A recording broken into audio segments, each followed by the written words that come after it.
கோடநாடு கொலை வழக்கில் முதல்வரை சம்பந்தப்படுத்தி பேசும் மு.க.ஸ்டாலின் 2G வழக்கில் தொடர்புடைய சாதிக் பாஷா மரணம் தொடர்பாக பதிலளிக்க தயாரா என்று தேமுதிக பொருளாளர் திருமதி பிரேமலதா விஜயகாந்த் கேள்வி எழுப்பியுள்ளார். மக்களவைத் தேர்தலை ஒட்டி தமிழகத்தில் தேர்தல் பிரச்சாரம் சூடுபிடித்துள்ள நிலையில் அதிமுக, தேமுதிக உள்ளிட்ட கூட்டணி கட்சி வேட்பாளர்களை ஆதரித்து கழக பொருளாளர் திருமதி பிரேமலதா விஜயகாந்த் சூறாவளி பிரச்சாரம் மேற்கொண்டு வருகிறார். இந்த நிலையில் பொள்ளாச்சி மக்களவைத் தொகுதியில் போட்டியிடும் அதிமுக வேட்பாளர் மகேந்திரனை ஆதரித்து உடுமலை பேருந்து நிலையம், திருவள்ளூர் திரள், செல்வபுரம் உள்ளிட்ட பகுதிகளில் தேமுதிக பொருளாளர் திருமதி பிரேமலதா விஜயகாந்த் வாக்கு சேகரித்தார். கடல் என திரண்டிருந்த மக்கள் மத்தியில் பேசிய திருமதி பிரேமலதா விஜயகாந்த் பொள்ளாச்சியில் பல திட்டங்களை மகேந்திரன் கொண்டு வருவார் என்று கூறினார். பொள்ளாச்சி சம்பவங்களுக்கு காரணமானவர்கள் தண்டிக்கப்பட வேண்டும் எனவும் திருமதி பிரேமலதா விஜயகாந்த் வலியுறுத்தினார். பெண்கள் பாதுகாப்புதான் கூட்டணியின் முதல் லட்சியம் என்றும் மத்திய பாஜக ஆட்சி அமைந்தவுடன் நதிகள் இணைப்பு பற்றி வலியுறுத்தப்படும் என்றும் அவர் உறுதியளித்தார். பொள்ளாச்சி அப்படின்னு சொன்னவுடனே இன்னைக்கு இது இந்தியாவையே உலுக்கக்கூடிய ஒரு சம்பவம் இந்த பொள்ளாச்சி தொகுதியில நடந்திருக்கிறது என்பதை மனவேதனையோடு நான் பழிய வைக்கிறேன். நானும் ஒரு பெண், நான் பெண் என்கின்ற முறையில் இது போன்ற சம்பவங்கள் எங்கு நடந்தாலும் அதை இரும்புகரம் கொண்டு அடக்கி தவறு செய்தவர்கள் யாராக இருந்தாலும் மன்னிக்கவே முடியாத ஒரு கடுமையான சட்டத்தின் மூலம் தண்டனை பெற்று நிச்சயமாக தண்டிக்கப்படணும். அது யாரா இருந்தாலும் சரி. ஏன்னா இன்னைக்கு எதிர்கட்சி இருக்கிறவங்க வெறுமனே ஆளுங்கட்சி மேல பழிய தூக்கி போட்டு அவங்க ஏதோ யோக்கியர்கள் மாதிரி பேசிக்கிட்டு இருக்காங்க. இதுக்குதான் தமிழ்ல ஒரு பழமொழி கூட வருது, யோக்கியம் வரான் சொம்பெடுத்து உள்ள வைங்க அப்படிங்கிற பழமொழி தான் எனக்கு இந்த நேரத்தில் ஞாபகம் வருகிறது. ஆனா இன்னைக்கு பாத்தீங்கன்னா கம்ப்ளைண்ட் பூரா போலீஸ் ஸ்டேஷன்ல யார் மேல கொடுக்கப்பட்டிருக்கிறது என்பது பொள்ளாச்சி தொகுதி மக்களாகிய உங்கள் அத்தனை பேருக்குமே தெரியும். ஆளும் கட்சியை சேர்ந்த திமுக நபர்களுக்கு சம்மன் அனுப்பப்பட்டுள்ளது, காங்கிரஸ் சம்பந்தப்பட்ட ஒருவருக்கும் சம்மன் அனுப்பப்பட்டுள்ளது. அப்படி இருக்கையில் பொத்தாம் பொதுவாக ஆளும் கட்சியின் மேல பழியை தூக்கி போடுவதை வன்மையாக இந்த நேரத்தில் கண்டிக்கிறோம்.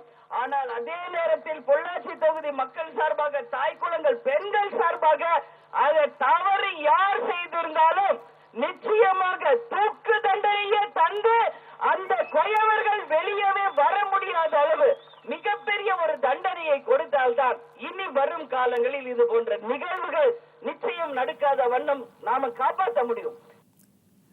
விவசாயிகளை பாதிக்கும் எந்த திட்டத்தையும் இக்கூட்டணி அனுமதிக்காது என்று உறுதியளித்த திருமதி பிரேமலதா விஜயகாந்த் அதிமுக கூட்டணி 40 தொகுதிகளிலும் வெற்றி பெறும் என்று நம்பிக்கை தெரிவித்தார். எதிர்க்கட்சிகளின் சூழ்ச்சியை முறியடித்து இந்த கூட்டணி அமைந்துள்ளது என்று திருமதி பிரேமலதா விஜயகாந்த் தெரிவித்தார்.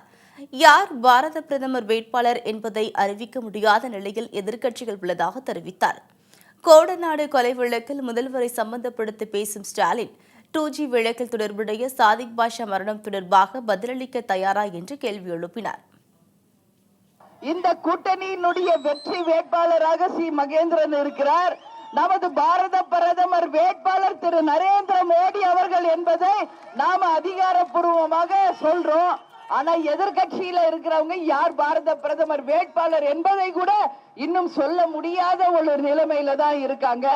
அது மட்டும் இல்லாமல் கொடநாடு கொலை வழக்கில் நமது முதல்வர் அவர்களை சம்பந்தப்படுத்தி திரு ஸ்டாலின் அவர்கள் பேசுறார்.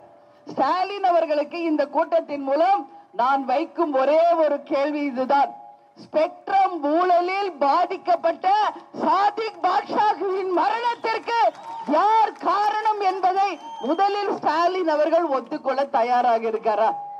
ஏன்னா இன்னைக்கு அவங்க குடும்பமே என்ன சொல்லியிருக்கு, கூடா நட்பு கேடாய் விளையும் என்றுதான் இன்னைக்கு சாதிக் பாஷா குடும்பத்தை சேர்ந்த அத்தனை பேருமே 16ஆம் தேதி அவருடைய நினைவு தினத்துல சொல்றாங்க. அது மட்டும் இல்லாம இதுல யாரெல்லாம் சம்பந்தப்பட்டிருக்காங்க கம்ப்ளைண்ட் பண்ணதற்காக சாதிக் பாஷாவினுடைய மனைவிக்கும் இன்னைக்கு அச்சுறுத்தல் இருக்கிறது. இவர்கள் தான் சிறுபான்மையினின் உற்ற தோழர்களா, உற்ற பாதுகாவலர்களா என்ற கேள்வி இன்னைக்கு ஒட்டுமொத்த இஸ்லாம் சமூகத்தையே யோசிக்க வச்சிருக்குன்னா என்னுடைய வார்த்தை மிக இல்லை. அப்படியெல்லாம் அவங்க மேல 1000 பிரச்சனைகள் இருக்கும் பொழுது தேவையில்லாமல் முதல்வர் மீதும் ஆளுங்கட்சியின் மீதும் எல்லா பழியையும் தூக்கி போட்டு தேர்தல் நேரத்தில் ஆதாயம் தேட வேண்டும் என்று நினைக்கும் திமுகவுக்கு மக்களாகிய நீங்கள் சரியான பாடத்தை இந்த தேர்தல் முடிவுகள் வரும்பொழுது நிச்சயமாக காட்டணும்னு சொல்லி இந்த நேரத்தில் உங்க எல்லாருமே பார்த்து நான் கேட்டுக்கிறேன்.